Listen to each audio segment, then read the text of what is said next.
Hi, this is Steve Hicks again, and I'd like to talk to you about oil tanks, a fascinating subject, I'm sure, but something you should be aware of.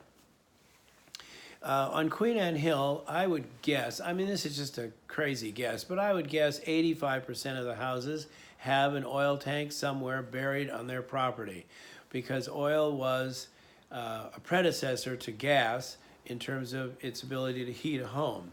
So a tank usually was buried under the ground. Sometimes the tanks were above ground. You would see them and get rid of them when you converted your house to gas heat. Perhaps you bought a house that was already converted to gas heat, and for some reason you were not informed as to whether or not there was an oil tank on the property. Certainly in the last 10 years, you should have been informed of that.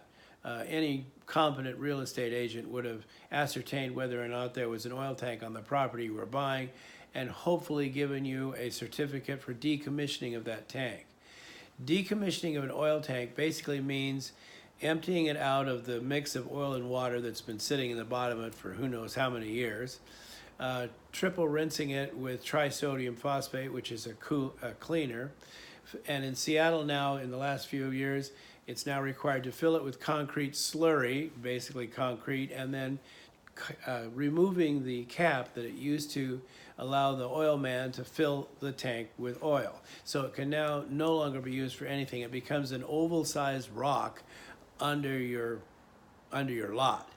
And as such, it can't corrode and leak that residual oil and water under the ground and wind up in your neighbor's basement, which would be not a good thing to have happen.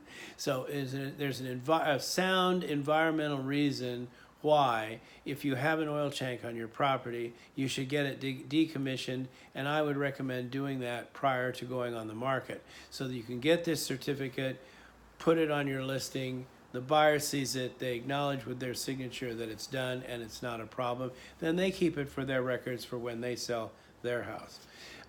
How we discover if you have an oil tank on your property, if you don't already know that or did not inherit a decommissioning certificate when you bought the house, would be simply give me a call and I can give you the name and phone number of a couple of companies that do oil tank locates. And what they do is they go out with a metal detector because the tank is made of steel, and they can go around your lot and see if you have an oil tank. If you have an oil tank, then usually they'll give you a bid on what it would take to decommission it. If you don't have an oil tank, they will assume the liability by writing a letter stating that you don't have one, that their due diligence in looking around your lot did not determine that there was an oil tank on your property, and the liability for that goes onto their shoulders. So obviously they're going to be very sure that there is no oil tank on your property, and you can give that to your prospective buyer and they'll feel all warm and fuzzy that they're buying a house with no oil tank that hasn't been decommissioned on the property. The cost to decommission an oil tank runs about $1,000 for a 300-gallon tank. And 300 gallons is the most common size. I've seen the tanks run all the way up to, oh my God, 3,000 gallons, 4,000 gallons, something like that for the larger homes on the southwest slope. But basically you should figure $900 to $1,000 to get that decommissioned and get your certificate for a 300-gallon tank.